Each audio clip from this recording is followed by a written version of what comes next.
Kamu pernah ada pengalaman nggak ketemu atau berinteraksi dengan pejabat, artis, atau mungkin orang yang lebih keren? Terus kamu merasa minder? Dulu gue pernah ada di posisi itu. Pada zaman-zaman gue masih lugu. Pas masuk ruangan, lihat orang dengan jabatan yang tinggi, titel panjang, status sosial tinggi, tiba-tiba nada suara gue langsung otomatis turun. Gerak-gerik gue jadi kaku. Dalam hati gue bilang kayak gini, gue orang kecil, jadi gue harus lebih hormat. Padahal sebelumnya gue biasa aja, tenang dan pede aja sama orang lain. Tahu nggak penyebabnya apa? Ini namanya authority bias. Otak kita diajar dari kecil untuk menganggap orang berpangkat itu lebih berkuasa, lebih pintar, lebih pantas didengar, meski apa yang diomongin itu belum tentu benar semua. Masalahnya, saat authority bias ini aktif, posisi mental biasanya langsung turun. Seketika kita jadi nurut sebelum mikir. Terus pura-pura ngerti kalau dikasih tahu sesuatu. Atau bahkan minder duluan pas berinteraksi dengan orang-orang yang kita anggap penting atau lebih besar dari kita. Sekarang gue mau nanya, pernah nggak kamu ngerasa kecil cuman karena duduk di ruangan yang isinya orang-orang besar atau orang-orang penting? Dalam Islam sebenarnya Allah udah tegasin kayak gini.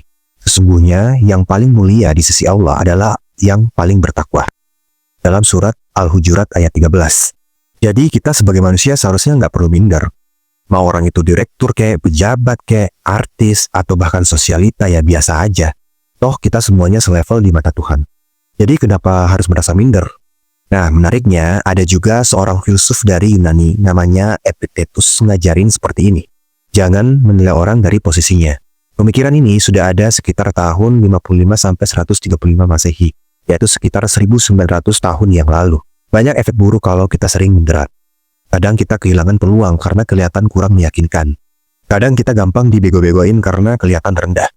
Padahal sebenarnya orang yang kita anggap besar atau kita anggap penting itu biasanya nggak sehebat yang kita bayangin. Jadi ya biasa aja sama mereka. Nah ada salah satu cara yang mungkin kamu bisa aplikasikan, yaitu berpikir netral setiap ketemu orang. Karena dengan pikiran netral kita tidak terlalu mengagung-agungkan atau merendahkan orang lain. Tanpa disadari, berpikir netral juga ngaruh banget ke gerak-gerik tubuh kita. Kita bicara bisa lebih tenang, kita pikir bisa lebih jernih, kita nggak gampang terintimidasi, kita juga nggak silau sama status orang lain. Lalu dampak ke diri sendiri apa? Percaya diri kamu bisa jadi lebih naik, tapi tetap terkendali tanpa merendahkan orang lain. Kamu bisa hormat tanpa kehilangan wibawa. Kamu bisa duduk sejajar tanpa perlu merasa minder. Jadi, coba berhenti untuk merasa minder ya. Karena kita udah tahu efeknya ke diri kita itu seperti apa. Bahkan Tuhan udah ngajarin bahwa semua orang atau semua manusia di muka bumi ini adalah sama.